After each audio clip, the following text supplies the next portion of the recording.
Welcome to Editing for Story, Part 3. Today we're going to talk about scenes. My name is Lynn Johnston and I blog at writesmarternotharder.com. So today we're going to talk about 17 questions that you can use to evaluate the scenes in your story. And what these questions are good for, they're good for illuminating problems in the scene that maybe you know there's something wrong with a scene, but you're not sure exactly what it is. You're having a hard time putting your finger on it. These questions can help you put your finger on exactly what's wrong. And often your answer to these questions will suggest solutions. These questions are a way of kind of making yourself think about these different aspects that make elements that make a scene good, and evaluating whether or not you've done a good job with them in your scene, so you can start to see what you need to tweak and what's working. So let's get started.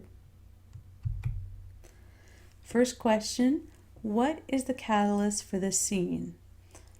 And what do I mean by catalyst? By catalyst, I mean there's something else happening earlier in the story or in the backstory that you've set up for your story that kicks off the scene, that causes it to happen. And the reason that this is important is that a really good story, whether it has one plot line or multiple plot lines, will have causality. Causality creates meaning. So if you're reading a story and it feels episodic, or it feels like all of a sudden things have been happening out of left field, or you feel like the author is just throwing random stuff at you, like the author's like, oh, here's 5 things I just thought of, we'll just put them all in the story. That happens because a catalyst for each of those events has not been set up. So this is one of the places where plot holes come from. If you've got a scene where your heroes are being attacked by pirates, and you have not at any point in the book before this mentioned the existence of pirates, or mentioned that pirates have been on the move lately, or hinted or foreshadowed that there are dangers in this area of space that people worry about, if you don't have something in here somewhere that basically reflects the fact that later on we are going to see pirates and establishes pirates in the universe, then you have to ask yourself, where did these pirates come from? This feels like a random thing. And second, the catalyst needs to be causal. So in other words, the heroes don't just randomly get attacked by pirates. They get attacked by pirates because they made a decision to go to the place where pirates are hanging out, or they made a decision to pursue this thing that we've established the pirates are already looking for, or somehow, in some way, we have set up the link so that when your heroes meet the pirates and get attacked, the reader's like, oh yeah, that is something that's completely plausible and could have happened in this universe, and that's something that makes sense given what the hero has already, all the trouble that the hero has stirred up before. It makes sense that this is one of the things they were in danger of encountering. So making sure that every scene has a catalyst, and making sure every scene has a catalyst in your story is a way of making sure that you don't have any big plot holes in the causality realm. Now there are other ways you can have plot holes, and we're going to talk about that later on in this, but this is one of the big ones that causes plot holes. So if you can go look at every scene and you can say, oh yeah, this scene happens because 3 scenes back my villain did this, or this scene happens because in the backstory 20 years ago my hero's father did this. If you can trace that causality back so that all your events in the story have a cause and are not happening randomly, then you have eliminated a lot of plot holes, or avoided creating them.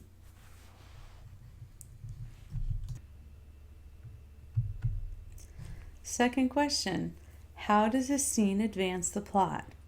And you've heard this, I'm sure, over and over again, but a lot of times when I see my students submitting scenes to me, it becomes apparent that they don't quite understand what it means to advance the plot.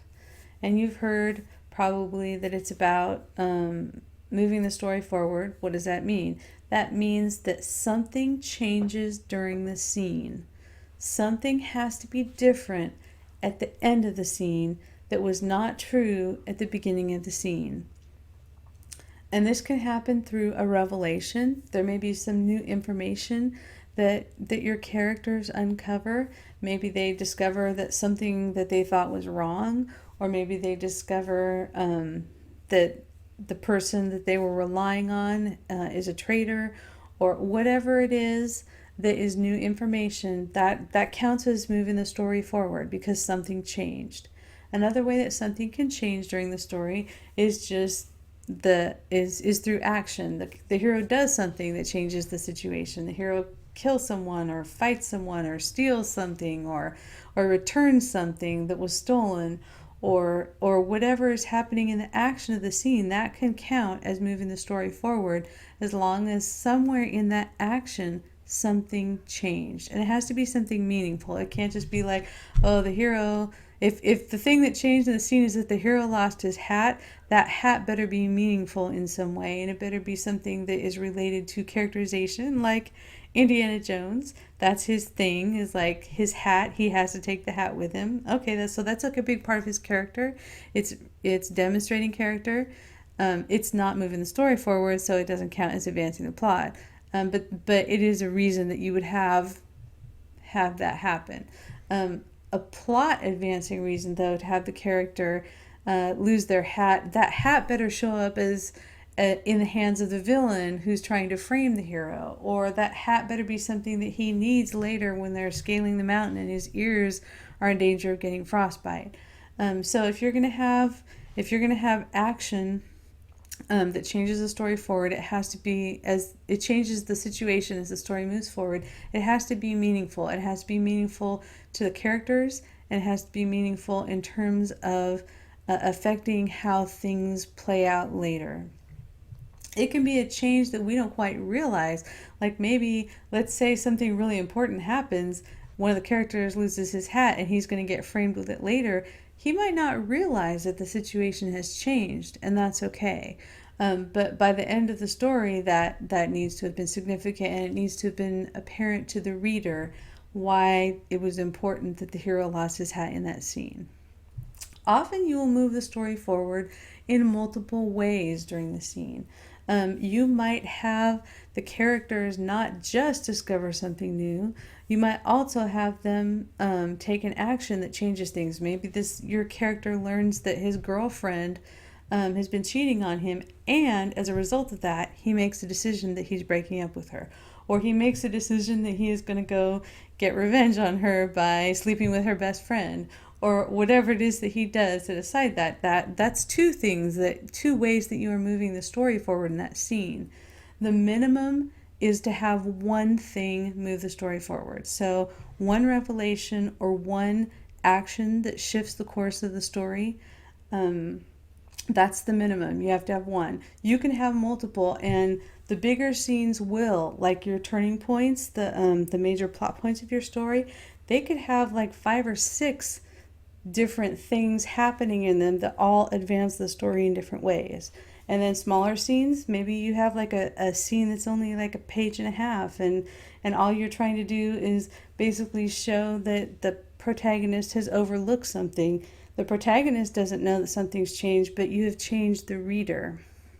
And that's the other thing I want to point out, is that in terms of changing things in the story to advance the plot, it's always from the reader's perspective. It doesn't have to be that a character is aware of things changing, but the reader needs to see something different happening in every single scene that shifts the course of the story just a little bit. So, the other thing that people often talk about is characterization, and whether or not that counts as moving the story forward. It depends on whether the characterization you're revealing to the reader affects the course of the story. If this is the scene where the villain makes a mistake and inadvertently reveals that he wants something different than he says, that affects the course of the story and the reader's perception of it. So yes, that's advancing the plot. If the characterization in the scene is just showing that your heroine is very cheerful and has a sunny personality, that doesn't change the course of the story unless this is the first time we've ever seen her be sunny and cheerful, and up until now she's been despondent. Unless that represents a change in the course of the action of the story, that characterization where you're just showing personality doesn't count. So that's how you want to think about this. Every single scene in your story needs to move the plot forward by revealing something or by demonstrating some sort of action that changes the course of the story in the reader's perception. You also do want to look at how character is revealed in the scene. Aside from advancing the story, characterization, there should be a little bit of characterization in every single scene. Sometimes it's introductory. For example, at the beginning of your story, you're establishing characters. So in these early scenes, you're probably establishing multiple things about each of the characters who appears in the scenes. And you want to look at that. You want to look at your first scenes and say, okay, which of these characters am I trying to make sympathetic? And did I succeed? Did I show the character doing something, struggling against an obstacle in a fairly noble or heroic way? It doesn't have to be outright superhero kind of way. It could just be someone who's putting up with someone else being a pain in the ass. That counts if they're taking the high road or basically handling that adversity in a way that is admirable to the reader. You're establishing sympathy. Did you establish empathy for each character? If you don't necessarily want to establish empathy for every character. It needs to be there for the protagonist and the contagonist.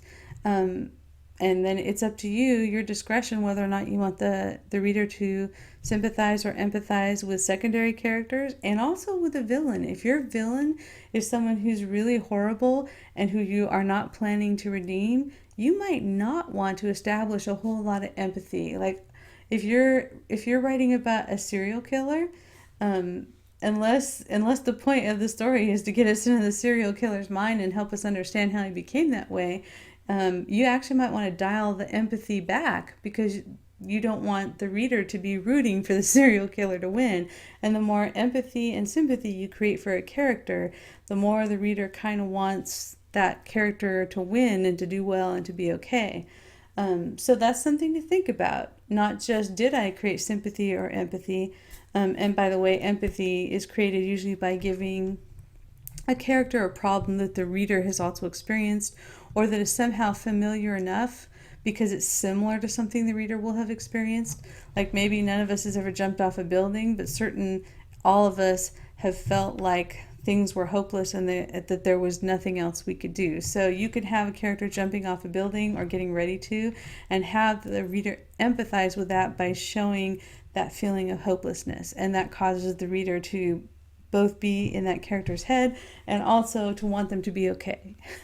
So you can manipulate your reader by how much sympathy and empathy you create, and you want to think very carefully about that with the first scenes because you are setting the tone of the whole story and you are establishing how attached the reader is supposed to be to each of these characters at the beginning. And of course you're going to be manipulating that as the story goes too. But if you don't establish it correctly at the beginning for the kind of story you're telling, it's harder to manipulate in the middle of the story. So in every scene, you want to think about that. Once you get into the middle of the story, characterization shifts. By the time we get into Act 2, your readers should have a pretty good idea what all the characters they've met so far are like. There may be some new characters that we meet in the middle of the book, and we're getting introduced to them, so we're seeing for the first time what they're like. There'll be some establishing. But also a lot of the characterization in the middle of the book is about how the characters are changing. So if you've already established that your character is cheerful and sunny and super positive and optimist, in the middle of the story, once you get into Act 2, you're going to be seeing events try to chip away at that. You're going to see the character struggle to maintain it. You're going to see the character being presented with evidence that perhaps their worldview is not 100% correct, and we're going to see them making decisions like, do I remain optimistic even though I'm getting a lot of evidence that there's some really horrible stuff that could happen? How do I come to terms with the fact that I want to believe the best thing is going to be that the best is going to happen to me and to my friends when I realize that there is a horde of goblins down the road getting ready to eat us and we're outnumbered. And how the character deals with that conflict between their worldview and what they're experiencing, that reveals character. And it also is where those moments of change are going to happen for better or worse in your character. So when you're looking at the Act 2 scenes, there won't be as much establishing stuff, but you want to look for those moments of character growth, moments where the character is faced with evidence that conflicts with one of their beliefs, or a situation that makes it hard for them to maintain their worldview. Those moments are where you show character change. So you want to read each scene in Act 2 and Act 3 and look for those and try and identify them. If they're missing, you need to make a note that you're going to have to add those in. Moments of vulnerability where the characters are willing to admit things that they wouldn't normally tell other people because they're tired or frustrated or angry or having a fight with someone, or maybe confessing it is the only way to change another person's mind. So those moments of vulnerability not only move the story forward many times, but they also reveal character, and you want to look at those when you're looking at characterization and say, did I do a good enough job? Did I make my characters vulnerable enough at the right times? Do they reveal what needs to be revealed under duress, or do they give it up too easily? That's another thing to think about in the middle of the book, is your characters' bad habits and old worldview are kind of getting beaten down in Act 2 as they encounter all these new experiences. And you want to make sure that your characters don't just change in a heartbeat. You want to make sure that they struggle with it, that they have thoughts about, like, well, I used to think this was true and now I'm not sure anymore, or is it possible that I've been wrong this whole time? And that's a really small change. It can just be a matter of 4 or 5 scenes where you add one line of interior monologue that completely changes whether or not the reader sees the character's internal growth. So you want to look at that as you're looking at character. And then in Act 3, at least in terms of your protagonist and any other characters that have a growth arc, by Act 3, all characters who are going to be there should have been introduced by the end of Act 2. Or at least foreshadowed, and we should have heard rumors about them. You don't ever want to be having like a primary or main character being introduced in Act 3 completely unannounced with no foreshadowing. Secondary characters, of course, if you're attacking the castle, there's going to be secondary characters we've never met, but they'll tend to be like the faceless people. They won't tend to be movers and shakers. So by Act 3, all the movers and shakers of your story should already have been introduced and developed to a certain extent. Again, even if it's just through rumor, even if the evil warlord that we've been trying to get to his castle for the whole book, we at least have his reputation to go on, even if we're going to be surprised when we get to the castle and meet him face to face. We'll know something about him. He won't be a complete enigma. So in Act 3, what you're wanting to look at with your character is you want to see those moments of, you want to see that moment of transformation for your protagonist and for anybody else who has a growth arc. And then you want to see that change or transformation that they make at the climax confirmed. You want to make sure that your last scenes of the story demonstrate that your character really has changed. And I don't remember where I heard it. It was in a writing class, and I wish I could remember who told it to me. But I've been told that basically you want to see 3 times in the ending of your story evidence that your character has changed. And it can be very small. It can be through the way that they interact with people in the final scene. It could be a line of dialogue, and then it could be the character hugging somebody that they were mad at before, and then and then you could see them like turning down a reward. Those three things, they could all happen in the same final scene, and they could be very small, like a sentence each.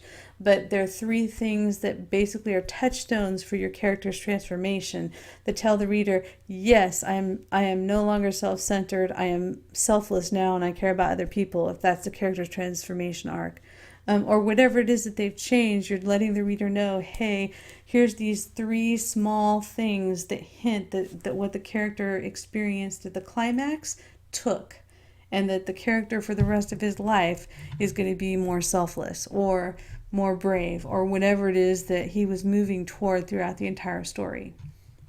So those are the three ways that you look at characterization during the three parts of your story. And even if you have done a decent job with characterization in your rough draft, some people are really good at getting that right in the rough draft. It comes naturally to them. Even if the character's personality is there on the page, you could always look at ways to either strengthen it or add subtlety to it. By adding like little moments of complexity, a touch of ambivalence here that hints at a secret, or maybe an idiom or some sort of proverb or saying that comes from the character's country past. There's always little small things you can look at, and I talk a lot about them in my dynamic characterization class. But even if the bold strokes of the character's personality have been painted, you can always look for little tiny touches and those very small but telling details that give us more hints, either to add subtlety by adding contradiction or ambiguity, or by reinforcing. Maybe you've already had your character take one very brave action during the scene, but there might be 5 or 6 small things like a line of interior monologue, or a gesture, or the way that they say something in particular, or a proverb that they speak of, that all speak to that courage and that bravery. So that those little things augment the big thing and just really drives it home for the reader that, yes, this is a brave person.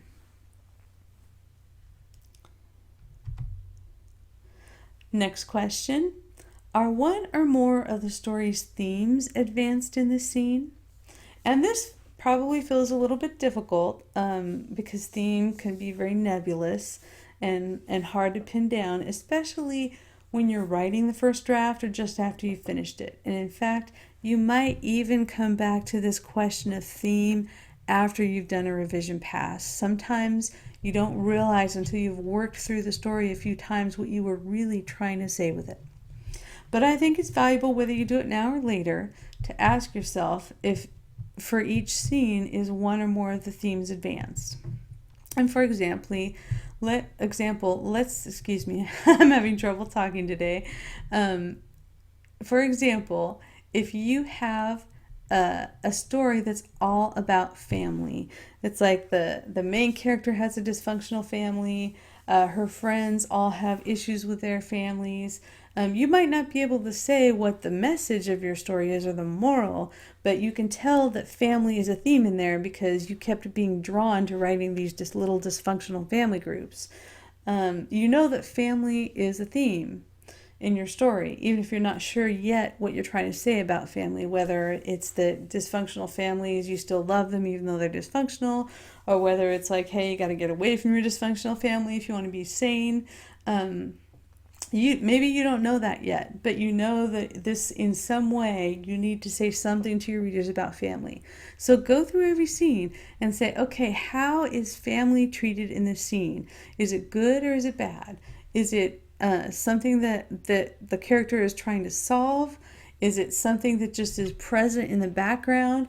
Is it maybe it's not a strong theme, but every time there's an important event happening in your character's life, her family is there. and maybe they're just kind of, it's a background theme. It's not like the main theme of your story. So you want to just go through and look at each scene and say, it seems like most of my scenes have families in them. It seems like 8 of the characters are all traitors in some way. So betrayal is one of the themes of my story.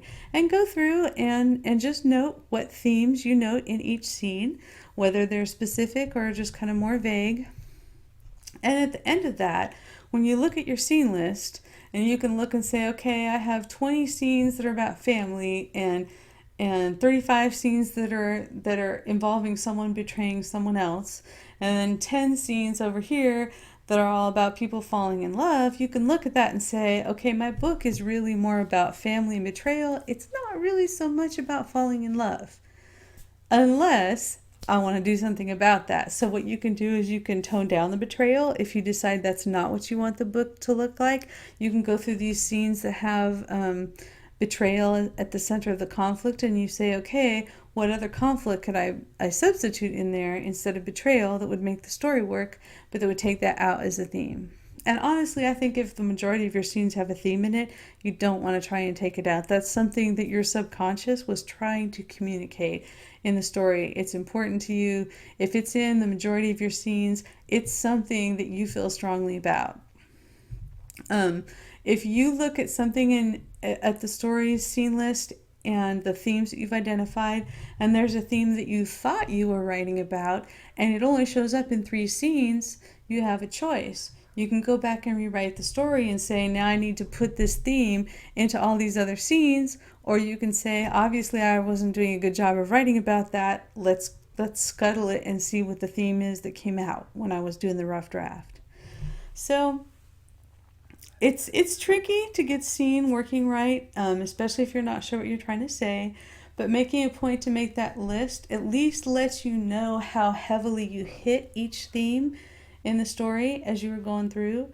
It lets you look at it and say, okay, is this too much? Is this too little? Do I need to look at other scenes and see if I can bring the theme into them? Do I need to tone it down, and am I beating the reader over the head with this? Do I need to tone it back so it's not so heavy-handed? And again, you might want to do this after you've worked through the draft a couple times, because each revision often clarifies for you the vision of the story, and of course theme is a big part of the vision of the story. So this is one that my students tend to have a lot of questions about. This question, what is the surprise in the scene? And I've had, like, over and over again had my students basically say, well, maybe my scenes don't all have to have a surprise. Why do I have to have a surprise in every scene? And part of the reason that you tend to get like a little bit worked up about this is because we all tend to think of surprises as a big deal, like walking into the house and there's been a burglary, oh my God, or like walking into a darkened room and having 80 people jump out and yell surprise. And your story will have some big surprises, it's true. But a surprise can be small. A surprise can be the heroine of your story asking her boyfriend to go out to dinner with her on a date, and having him be less enthusiastic and having her be like, oh, that's weird. I wonder what's going on with him. And kind of trying to figure, that could be the surprise of your scene. It can be very small. Now, the small surprises tend to be characterization surprises, or they tend to be foreshadowing, or they tend to be things that the character doesn't realize the significance of now. They just seem weird, but then later they turn out to be important. So when you're seeding clues that don't make sense, that your protagonist is going to figure out later, when you have little tiny shifts in the relationships between characters, often those end up being scene surprises. Like one character assumed that the other character was 100% in favor of what they were trying to do, and all of a sudden it turns out, oh, that other character has reservations. And even though it doesn't stop them from going ahead with the plan, if the first character is like a little surprised, like, hey, I didn't know you thought maybe this wasn't such a good idea, it adds a little bit of conflict to their relationship. So it changes things. It counts as a surprise. So you want to go through and look at every scene. A lot of the times, the thing that moves your story forward is the surprise. So often those are the same thing, but they're not always. Again, if you're foreshadowing something or planting seeds for something to happen in the future, or basically just having the characters shift their relationships in small ways by learning things about each other, those don't necessarily affect the story, or they can be something that doesn't affect the story, but they can still be surprising to the reader. And again, surprise is always from the reader's point of view, not from the character's point of view. So a scene surprise that you have that surprises the reader counts as a surprise even if the characters were expecting it. As long as the reader wasn't expecting it, that's your scene surprise. So next question, does this scene have a strong opening? And you might be wondering why this was not the first question we asked. The reason is the questions that we've looked at already are all questions that help you determine whether or not the scene even belongs in the story. If you have a scene that does not move the story forward, it might not belong in your story and you might be cutting it. So you don't want to waste time looking at the opening and seeing if it has an opening, good opening, and rewriting the opening, and then realize 5 questions later, oh, you know what? That scene doesn't actually belong in my story. I'm going to cut it. So looking at your scene's opening, you want to look at what the first couple paragraphs are and ask yourself, is this going to pull readers in by creating suspense, by raising a question that the reader is going to want answered, by foreshadowing something really interesting to the reader? Does it start with the characters having a really intriguing conversation? Does it start with action that is meaningful to the characters and thus meaningful to the reader? Does it start with something very striking like an image that's going to make the readers wonder what's going to happen next, or wonder why it's relevant, or just be blown away by how interesting and cool it is? And there's a lot of pressure that you can feel looking at your openings. It's hard to come up with a good opening to a scene. The opening paragraphs are basically the way that you orient the reader to the next part of the story. It's kind of like almost like the story is a ball full of holes and you're trying to find the right hole to pull the reader in through to get into the center where the action of the scene is. So this is something that you're gonna get help with from your critique partners and your beta readers. But before you give it to them, look at it and say, does this at least have a chance of being a good opening for the scene? If your scene starts with, it was 2 o'clock on a Sunday and nothing was happening, that's a good chance that you are not starting the scene in the right place, unless you're writing literary fiction where the reader is already fascinated with the character and the idea of finding out what happens at 2 o'clock on Sunday morning where nothing was happening. That might be your strong opening. For a lot of us who are writing genre fiction, that's not necessarily the best way to open the scene. And again, context is important. If you have raised an intense amount of curiosity in the previous scene, a weaker scene opening like that actually might work. You're going to look at your scenes in relationship to each other later once you have looked at them individually, and you're going to look at how the previous scene's ending feeds into the next scene opening. That's something that's really important. But for now, we just want to look at whether or not it's a strong opening on its own. If you just put the first paragraph on a piece of paper and handed it to a stranger and said, would you please read this and let me know if you want to know what happens next, would the answer be yes or no? And if you are struggling with figuring out whether or not your scene opening is good, do that. Put that first paragraph on a piece of paper, take it to a beta reader, a critique partner, take it to somebody who reads in your genre and say, hey, would you want to know what happens next, yes or no? And if they say no, you need to think about it. You need to think about whether or not there's a better way you could pull the reader into that scene. Another question you might have about scene openings is, well, what if I need to open with summary? What if 5 hours or a week has passed between the previous scene and this one, and I need to sum up for the reader what happens so that I can give them a transition before I put them into the new scene. Excellent question. In my editing class, Editing for Motion, I talk about how to handle narrative summary in an interesting way.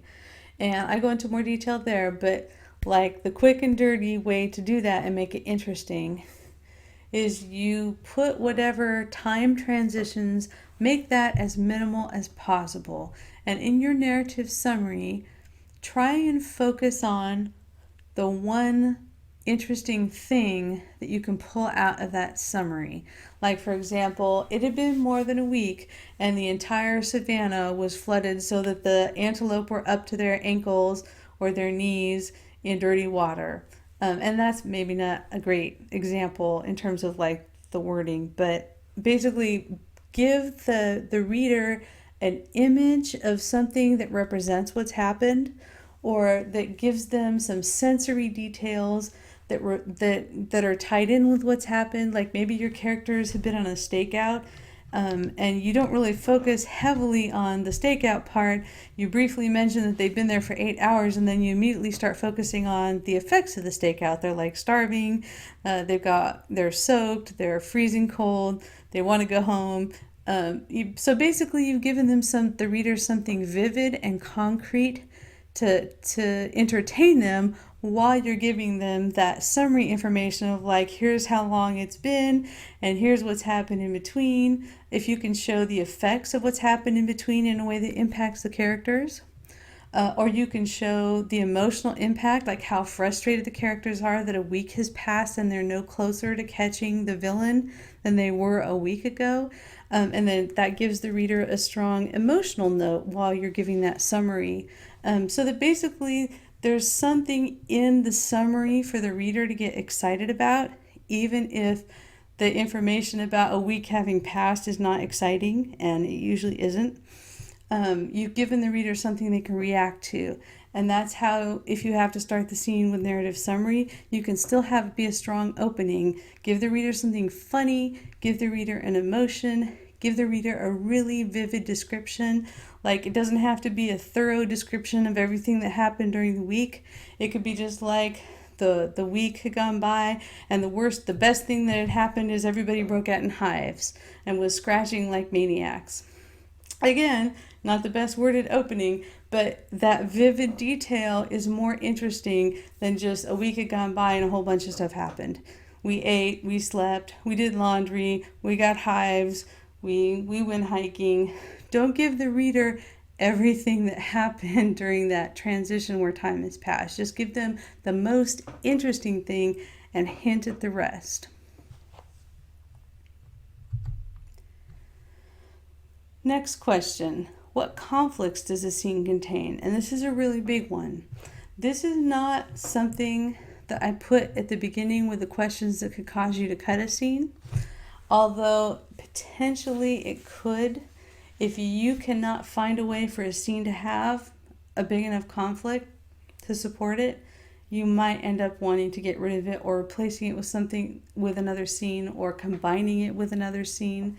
But basically, every scene in your story needs to have at least one conflict. And it needs to be a meaningful conflict. What do I mean by meaningful?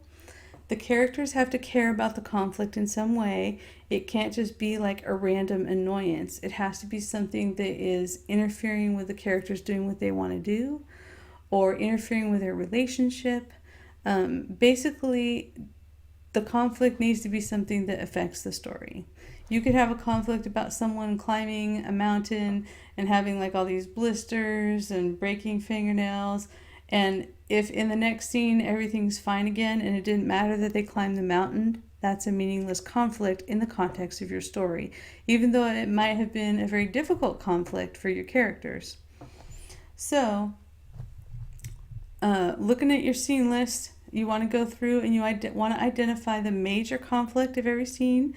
And there might be minor conflicts, so you might want to write the minor conflicts just really in brief. And then you want to look at each one and say, is this conflict as intense as I can make it for this point in the story? Is it got the right amount of conflict? Are my characters reacting to this conflict in a way that's appropriate for this point of the story? Do any of my characters over or under react to the conflicts in this scene? In terms of basically when you look at what you've set up for your characters and what they care about, then you should be able to look at your conflicts and say, given that my character is obsessed with collecting baseball cards, the conflict of having those baseball cards stolen, having to go retrieve them, should be a huge traumatic event.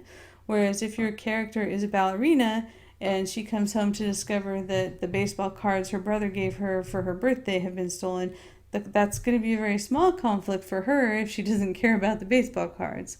So making sure that your characters care the right amount and that they react to the conflicts at the right level for what they care about is a way to make sure that your conflict feels real and that it makes sense for the story.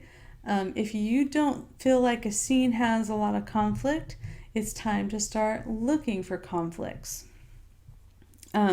It's very easy to write scenes, especially when you love your characters, where they just are not having any conflicts. They're going throughout their day, they're getting along with all their friends, everything's cool. We get to see what their bedroom looks like, we get to see what their school is like, and we know what classes they're taking, we find out they're good at fencing and they're flunking math, but there's no conflict in that scene.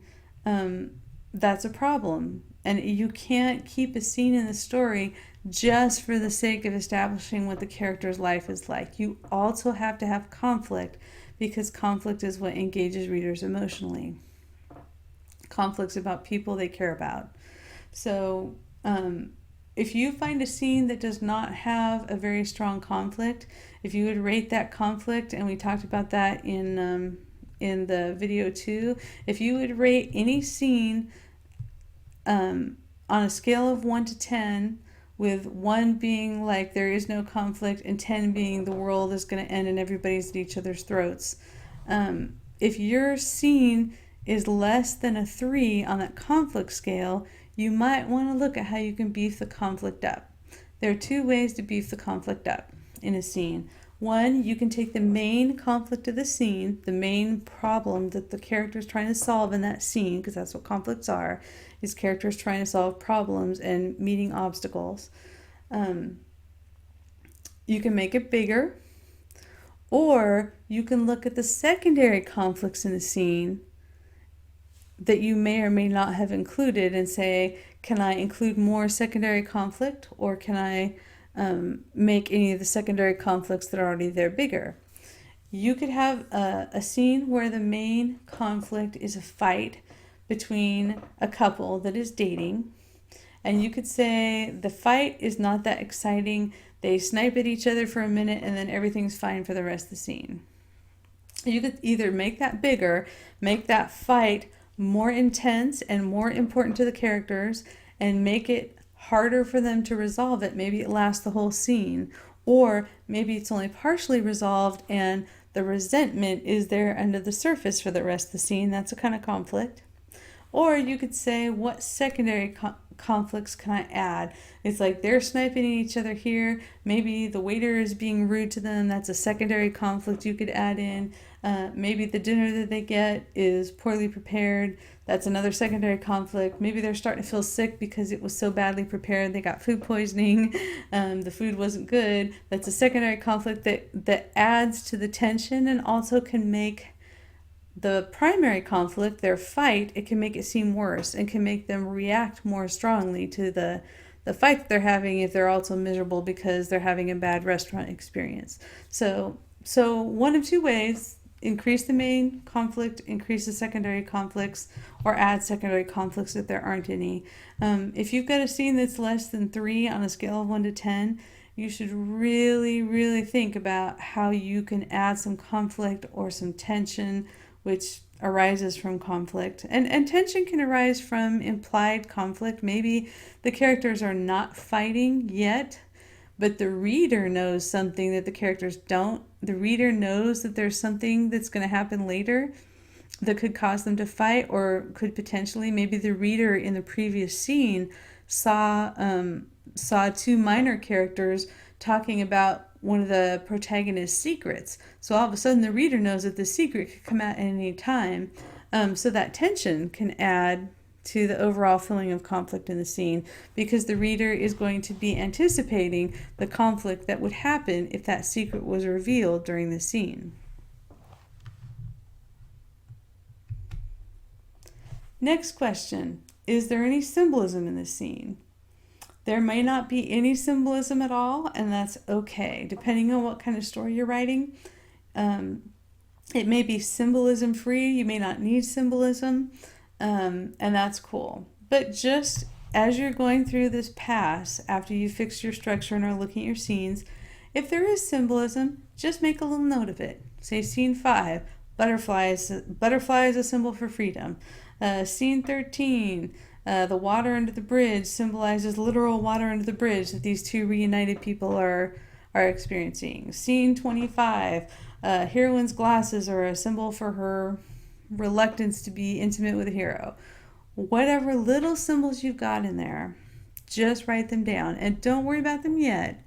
But once you have made a complete list of all the symbols that you detect in your scenes, you can start looking at those and ask yourself, do any of these symbols that I have organically created just by writing the story, could they be used more frequently to make to enhance the theme of the story, or to show character change? If you realized in scene 25 that the heroine's glasses are like a protective thing and she never takes them off if she feels threatened or vulnerable, you could actually consciously decide, hey, I'm going to go back through this story and I'm going to specifically use the glasses. Like when the heroine is feeling uncomfortable, I'm going to make sure she puts her glasses back on. Or I'm going to make sure she refuses to take them off even though they're smudged. She waits till the hero leaves before she takes them off, because that symbolizes her discomfort with him. So it's not crucial that there be symbolism in your story, of course. But once you have that list of symbols, you can start playing with them. Your subconscious often throws all these little things into a story as you're writing it, and it tends to happen very organically. Things that you don't even realize consciously are symbolic to you will show up in the story as symbols. And once those are explicitly on the page, then you can make a conscious decision. Do I want to use the glasses as a symbol of vulnerability or reluctance to be intimate, or do I not? Do I think that's a dumb symbol? You can toss it out. A lot of times the things that your subconscious will put in there will make a lot of sense to you and they'll be right for the story. So before you cut anything, go through and just think about whether or not your symbols, your unconscious symbols, can enhance the story in any way. If there are any other scenes where you can use them, or if maybe you even want to have it be extremely explicit. Maybe the symbolism of the butterfly is freedom. Maybe you want your heroine to say at the beginning of the story, I always admired how free butterflies are, so that at the end of the story, when the hero gives her a butterfly necklace, it's more meaningful because you know what it means to her. Is there foreshadowing in this scene? You can go through your scenes and look at every one and see if, as you were writing it, you naturally put foreshadowing in. You can go and look at the scene events and you can say, is there a scene here that I did need to foreshadow that I didn't? And then you can go and add a note to your revision list to remind yourself to put some foreshadowing in the scenes. And this is just always a judgment call. It's up to you whether or not you think you need to foreshadow things or not. But having that list of where the foreshadowing happens, being able to track it allows you to change it if you need to, if you think of a better way to foreshadow. And it also is a great way to have a quick check. Is like, is there anything I didn't foreshadow? Because if you've got down listed what you did foreshadow, you know where the holes are.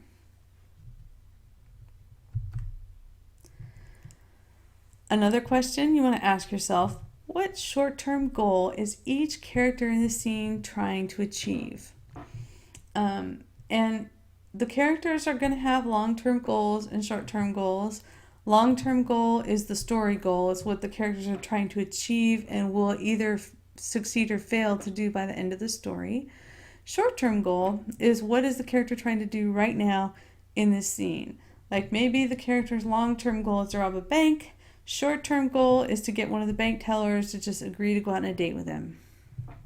So you want every character in your scene to have a goal, no matter how small. If one of your characters is a street sweeper in the background, make sure that he wants to sweep the street, or make sure that he wants to take a break and have his boss not notice.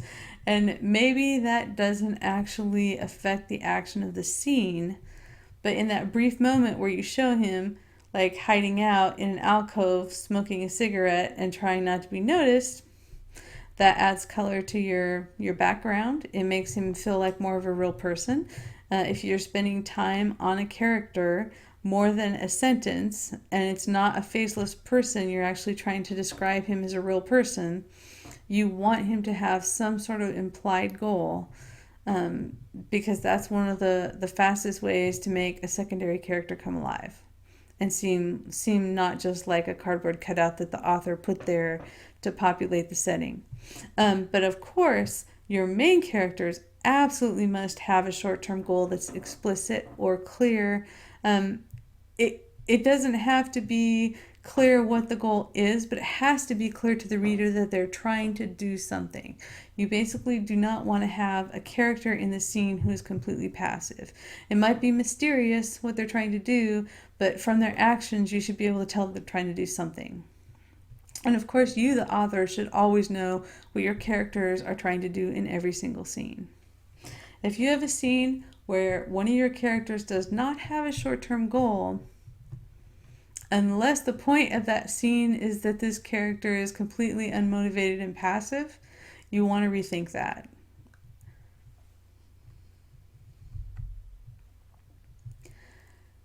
Next question, are any of the characters in this scene acting out of character?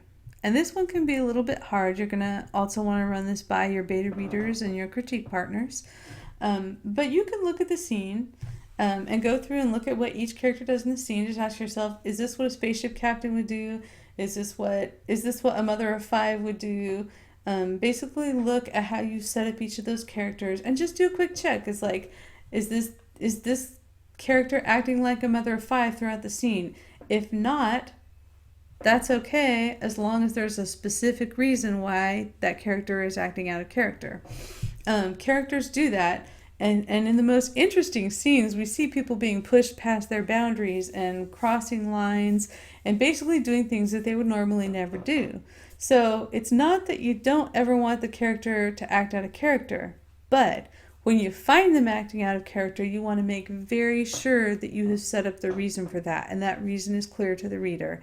If you have a mother of five who's being horrible to a child, there better be a darn good reason for that. If you have a spaceship captain who's acting like he's a paper boy, or somebody who is not normally responsible for thinking about the safety of a couple hundred people, you need to show a really good reason for that. Like he's drunk or stoned, or he's completely rebelling against his role for some reason, or he's just joined the revolution and he's decided that the more important thing is that he save one person instead of be worried about hundreds of people's safety. There are always good reasons for characters to act out of character, but you have to make sure that it's set up for the reader. It can't be something that just comes out of left field. So this is characters who act out of character is another big source of plot holes. So if you go through and make sure that all those out of character moments are clearly motivated for the reader, that's a way of making sure there aren't going to be any character generated plot holes in your story. The other kind of character generated plot hole that you often get is when a character does something that doesn't make sense given the rules of the universe that you set up. Like, for example, if you set up that there are laser cannons that will take out any spaceship in existence, and your hero is on a space station with a laser cannon, and when the ships come in, they do not try and shoot those ships with a laser cannon. They try some other crazy plan like, hey, let's go try and create a diversion by sending our fleet somewhere else.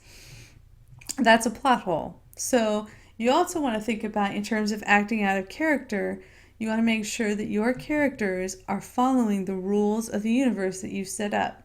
Characters who do not use every single tool that is available to them, that creates a plot hole for the reader. If your character knows Kung Fu and they decide not to use it, even though it would save their butts in this situation you put them in, the reader is going to be like, what the heck?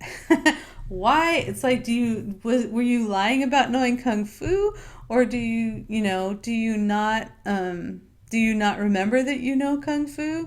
Or is there a really darn good reason for not using it right now? And that's what you need to make sure to avoid the plot hole, is that you give the reader the very darn good reason why, even though the pulse cannon is an appropriate weapon, or Kung Fu would totally save the hero right now, there's a reason that she is not doing either one of those things. It has to be clearly motivated, and it has to make sense in the context of the rules you have set up for your character's world. And also the rules for people too, which is part of the character's world. Next question. Are all the characters in the scene necessary? It is really shocking how often, no matter how many times you have written a novel, how often you will come to the rough draft you just finished and realize that there are characters in the scenes that are not necessary. Characters that maybe are filling the same function. Characters that overlap too much in terms of who they are and what they mean to the protagonist. You always want, for every scene, to show the minimum number of primary and secondary characters. You can have a cast of thousands, but we don't want to hear from every single one of those thousands. Instead, we want to hear from the 5 that matter to the plot and to the main character, and then we want to see those thousands in the background not saying anything.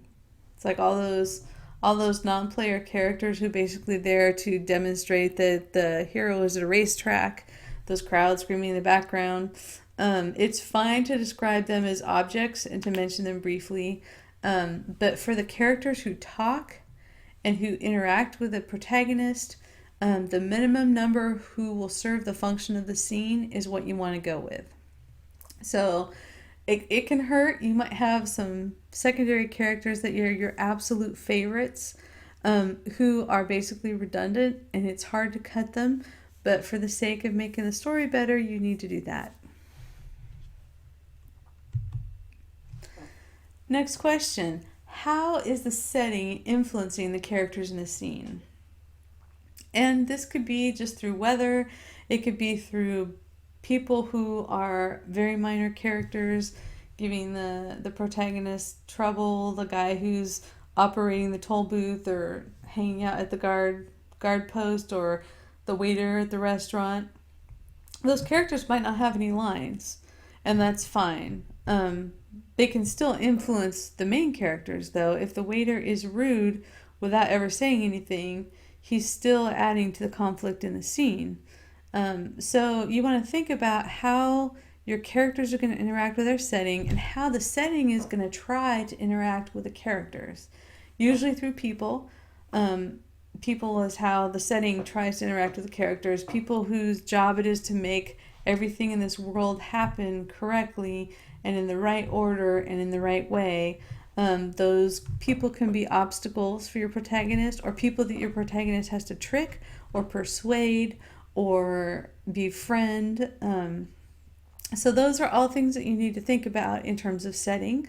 Also, there's sensory details like the weather and the physical difficulty of moving around, all those things. And it doesn't have to be big in every scene. If you're writing science fiction and fantasy, you want the supernatural or magical or futuristic elements to have at least a small impact on the characters in every scene. If you're just writing a story a contemporary story set in LA, maybe sometimes the setting doesn't. Maybe the most important thing is how the characters are influencing each other. But think about it. There's always like subtle ways that you can possibly have your setting influence. Air conditioner set on too cold can increase the tension and conflict in a scene. Um, all those little sensory details make an impact on the reader, and it only takes a small constellation, maybe 4 or 5 details, to really fundamentally hit the reader on an emotional level. You want those setting details to be coordinated and related, and you want them to be painting a picture of the setting.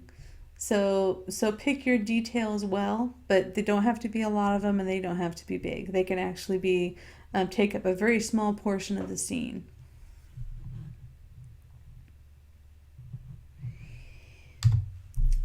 Next question. What story questions are raised and answered in this scene? And I like to do this. I just like have a list 1, 2, 3, 4, 5 for my scene on a blank piece of paper. And then for each one, I write down story questions for scene 1, for scene 2, for scene 3. And the reason I do this is because it gives me a very clear picture of which story questions I raised that I did not answer. And that happens in every novel. There's always 3 or 4 things.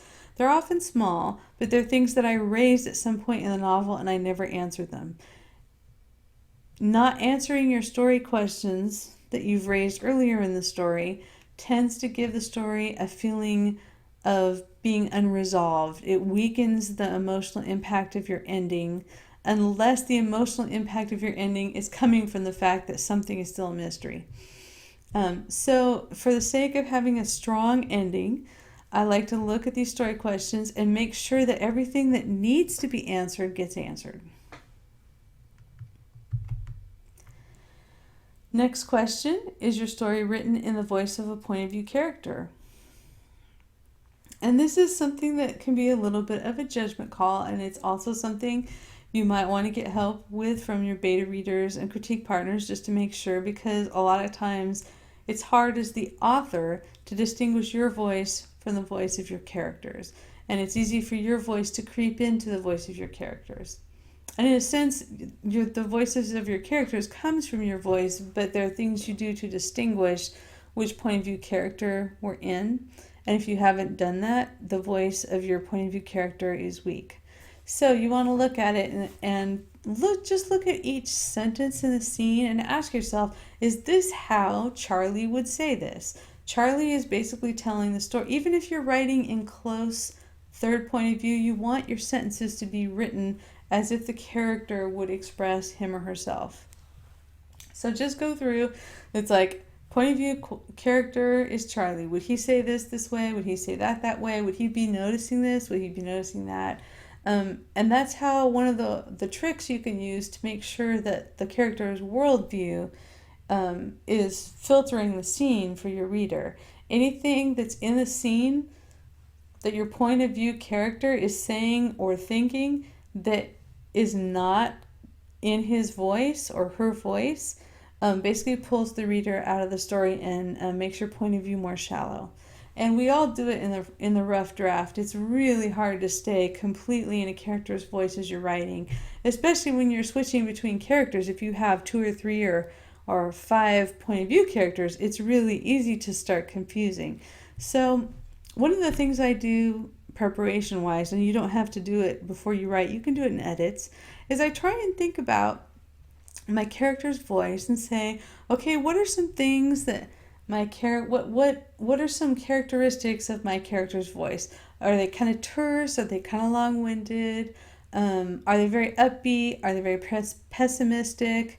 Are they very focused on people? Are they not really enjoying being connected to people? And basically just trying to look at personality and think about how that kind of person would probably talk and what kind of expressions that person would use. And then when I'm writing point of view, if I have that list of traits in terms of how my point of view character talks, I can go through and I can say, wow, I decided at the beginning that this character is kind of terse, and he has this sentence here that is 89 words long, that's not terse, that's not going to sound like him. So having that list of traits that you've decided in advance that is going to be characteristic of your point of view character's voice can make it really easy to notice if you have basically broken that and gone into another character's voice or gone into your own voice, which is again, very normal. Don't feel bad if you break in and out of voice in the rough draft. That's what edits are for, is to fix that now that you've got the story down. Next question. Does this scene have a strong ending? And again, the ending can depend, it can be relative based on the scene that it is preceding. Because a lot of times, except for scene one, scene one has an opening that is independent of anything that happened before, right? And the very last scene of your novel is not setting anything up. That's the ending. So, but all the scenes in between, the ending of the previous scene sort of sets up the next or leads into the next, and then the ending of this scene is going to set up or lead into the next. So you want to look at your ending and ask yourself, is it ending on a strong emotional note? That's kind of the important thing. Or is it ending on something that is going to provoke a strong emotion in the reader? So it doesn't have to be the characters. Ending on an emotional note doesn't mean the characters necessarily have a strong emotion, although they could. That's one really strong way to end a scene, is on a character reaction to something really significant. But also showing the reader something like a dead body or to evoke the reaction of horror, or ending the scene on a joke that makes the reader laugh and want to move on. Basically looking at your ending and say, is the person who's going to be reading this going to have a strong emotion, and are they going to want to read the next thing? One of the ways that you make the reader want to read the next scene is you create some sort of suspense by raising a question at the scene ending or shortly before the scene ending. And you don't have to. It's possible that the scene before already raised a question. You don't have to necessarily end on the question. But you do want to look for opportunities to do that whenever you can.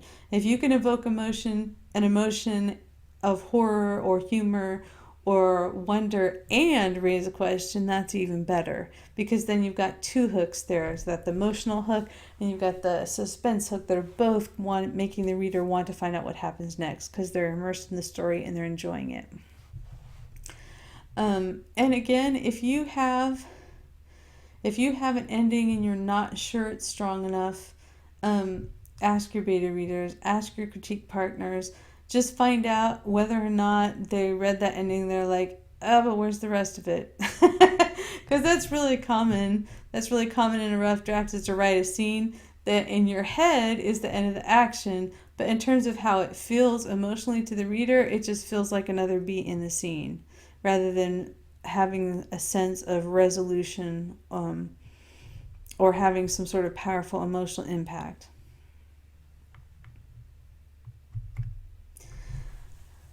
Next question, what other things do I notice about the scene? And this is kind of the catch-all questions. You've looked at specific elements of the scene that need to be strong, that need to be present.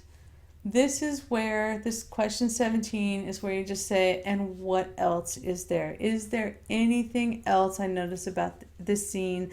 Do I notice that my character's eye colors are inconsistent? Do I notice that the sword fighting scene wasn't as tense as I imagined it when I was writing it? Do I notice that I'm just not sure if I like the fact that the heroine is mad at her sister? Just like whatever small, different, random things that hit you when you're reading the scene that you're like, not sure I'm 100% happy with that, just write them down here. And at the end of this, when you have written down the answers to these questions about all of your scenes, you're going to have a comprehensive list of problems. You're going to have a list of scenes where you've marked the ones that don't have enough conflict, and you've looked at how you can increase the conflict. You're going to have looked at all the places where your characters are acting out of character and they need stronger emotions for doing that, or they need to behave differently. You're going to have a list of all the random little inconsistencies that crop up in a rough draft just because your vision of the story changed or because you forgot some of the things you did in the earlier scenes. You're going to have a list of all of the endings that need to be strengthened, all the openings that need to be strengthened.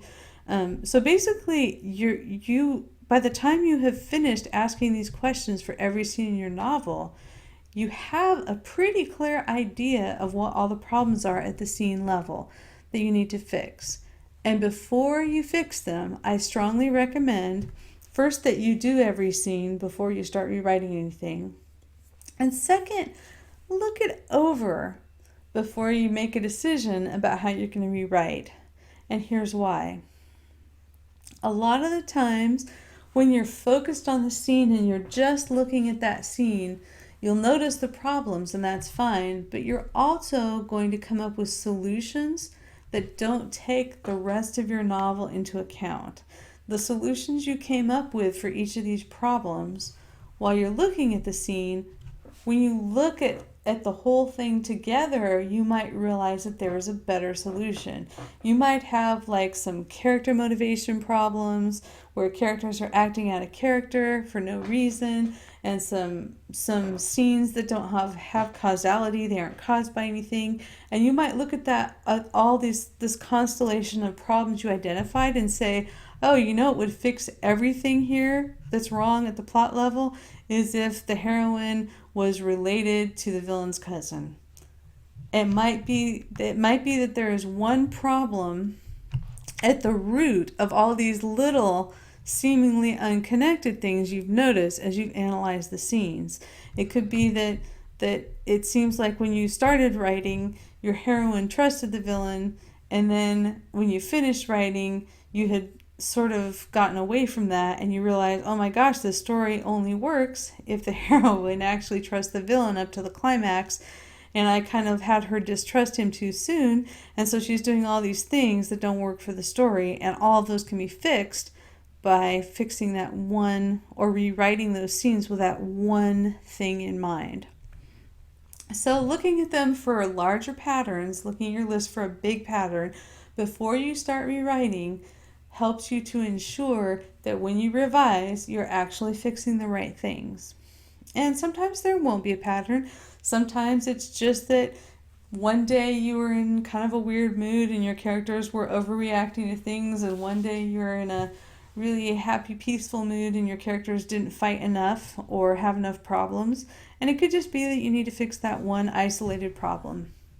But you always want to look for connections between the problems before you start revising, because a lot of times there will be some fundamental thing that you were thinking when you were writing that didn't carry through to the story that causes multiple seeming unrelated problems.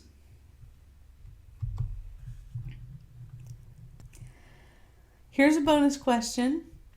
This is how you eliminate plot holes that are the result of unclear or weak motivation. Going through each scene and asking yourself, is there a clear motivation for every action that every character takes in a scene? And 90% of the time, there will be. So this is not something that will take you a long time. You'll be reading the scene and it'll start, if you're just looking for motivation, it'll start popping out.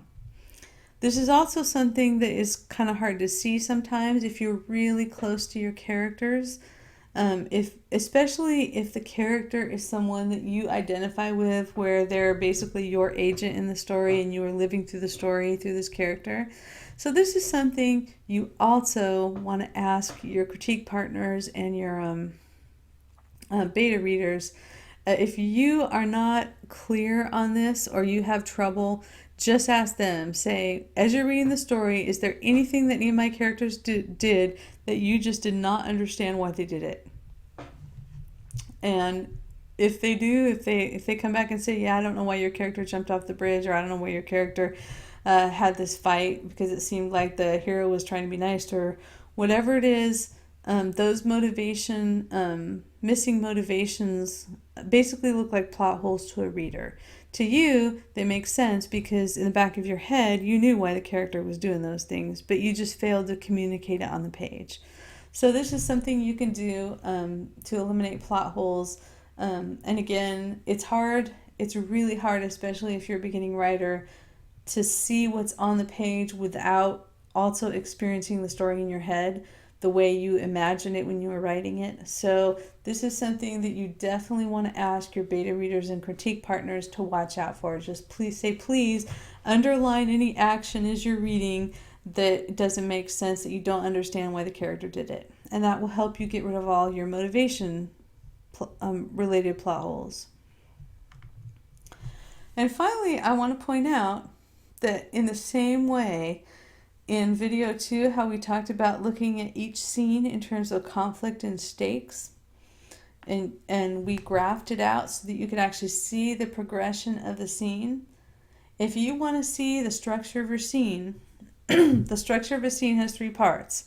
It's the opening, and then there's rising action, and then there's the ending of the scene, which is often a climax in itself, like a little miniature climax. If you put denouement or resolution on a scene that is not the last scene of your book, readers tend to put the book down at that point, because you basically just relieve the tension. They're like, now I could take a break before I read the next chapter. So basically those 3 parts, when you're looking at it, you can look at the opening of your scene and you can rate it in terms of conflict and stakes, just like we did in the last video.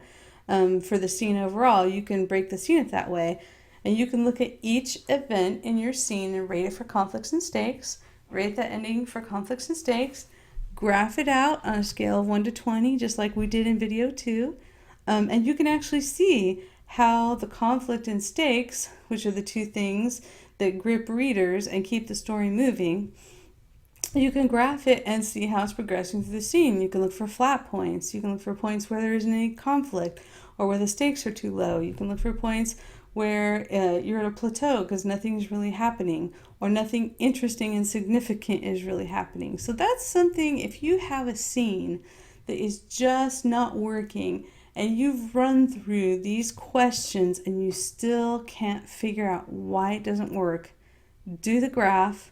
It takes time, so don't do it for every scene. Just do it for the ones that you cannot, for the life of you, figure out how to fix.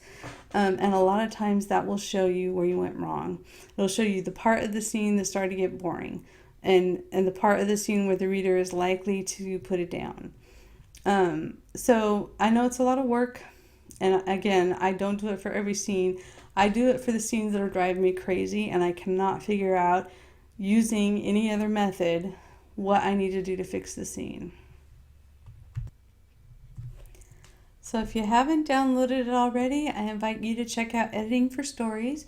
It covers a lot of the same material that we've covered in these videos. The videos in the ebook are intended to be complementary to each other. There's a little more detail in the videos, but the book also includes checklists that will help you go through the Editing for Story process. I invite you to check it out. It's free. You can download it at the URL here on the screen. And once you get through this whole process of editing for story and getting your story structure right, making your scenes as strong as they can be in terms of content, I encourage you to check out my class, Editing for Emotion. This contains the next step. This is where you take your story and you go through and you look for changes of stimulus response, you deepen point of view, you make the description interesting, you analyze the dialogue to make sure that your dialogue is as tight and as full of meaning and as deeply characterizing as it can possibly be. It's where you strengthen your characterization. In the editing for story process, you're making sure that your characters' motivations are right. You're making sure your characters are engaged in conflict. You're making sure that they're having reactions to the conflict, and that they're doing things that are changing the story, and that they're carrying their weight in the story. Once you're in the editing for emotion stage, You're making sure that you are revealing character in the way that supports your story. You make sure that your character's reactions to what's happening demonstrate character growth, and all the other things that go into taking a story that is strong, polishing it so that it is also well told. We cover all the techniques for making sure your story is well told in Editing for Emotion. So I invite you to check that out too. Thanks for hanging out with me. Please feel free to come back. I'm going to be continuing to post some articles on editing. I'm also, over the next couple weeks, going to be starting to focus on goal setting, getting ready for the new year. What do you want to write in 2015? Let's talk about that, and let's talk about not just how you set the goal, but let's talk about how you set up systems and how you set your life up so that you actually have a chance of achieving that goal and having the writing success that you would like to have. Best wishes. Happy holidays. I hope you guys are having a great December. It's been wonderful hanging out with you, and I look forward to seeing you again. Take care.